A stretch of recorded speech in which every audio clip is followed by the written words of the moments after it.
when you come by this January and you hang out with us for a bit, you'll be talking a little bit about your book. We'll have that opportunity to discuss your model and discuss how the competencies exist within that framework and take a look at competencies from a big picture. We're also going to take a moment because, again, we're billing this as a local writer. You are a local author for Orange County. But I want to be able to have this meeting with a local author Mhm. to also talk about the process of writing a book. One of the things you shared with me, you've been a writer for a number of years. This is your first book.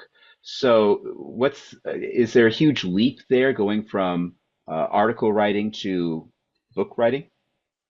For me, absolutely.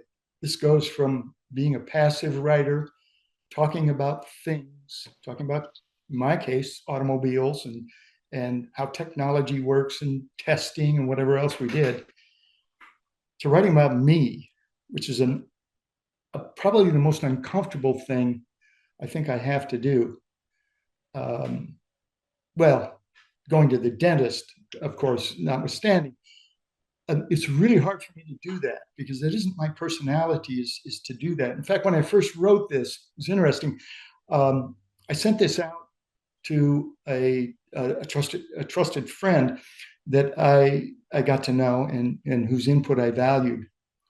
I had originally written it in third person. I wrote it because I said to myself, I'm a little almost embarrassed to be writing about me and saying I did this and I did that and I did the other. So I wrote it and I made up names and I gave myself different identities and I wrote it that way. And he read the first 4 or 5 chapters, calls me up one Saturday morning and he says, "Who is this person, Mark, in chapter 4?" I said, "Oh, well," he said, "it's you." And I said, "Yeah." He said, "Well, why don't you just say it's me? Because it's you in every one of these chapters, isn't it?" And I said, "Yeah, but," he said, "it's your book. It's about you. It's about your experiences. You want this to come to life for people? Write it about yourself. They will not at all be angry with you or put off because you always refer to me and I, and just don't do it quite so much as you want to. Use your wordsmithing talents to do that, and it'll be fine." And that was probably the best advice I got because it is really difficult for me to write about to to to bring out emotion, to bring out personal experiences. It's much easier to write about cars and things. Well, we'll try to keep too much of the personal. Well, no, we're gonna throw a lot of personal experiences in when we talk with you in January. So, hope you're up for that. I'm noticing on the back, right behind you, underneath the state of Texas, you've got your poem, "The Road Not Taken." Just out of curiosity, what does that mean for you? That's important enough to hang it on the wall there. Yeah, one of my favorite uh, poets, Robert Frost. There's often there's often um, a regret that we can only do one thing. My boss used to tell me, when you make a decision, you only got 1 degree of freedom. That's all you got. And there's always the road not taken, and you can always second guess yourself and say, maybe I should have and didn't. But then on the other hand, you can always say, well, I took this one.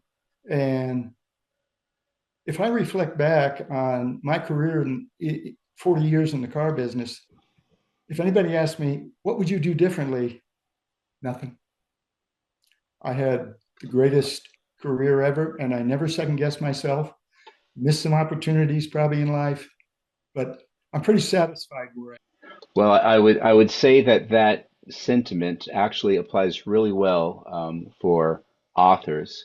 I know that there's this saying that we've all got a book inside us, and it takes a specific person with that fortitude to go ahead and actually get that book out on paper. So that's a significant road taken on your end there. And I appreciate the fact that you've done that. I appreciate the fact that you shared it with us. I look forward to meeting you again when you come out and visit us in January at the Crane Morley headquarters down in Irvine.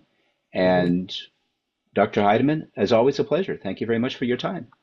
Well, thank you, sir. And I am so looking forward to January and being able to meet you again.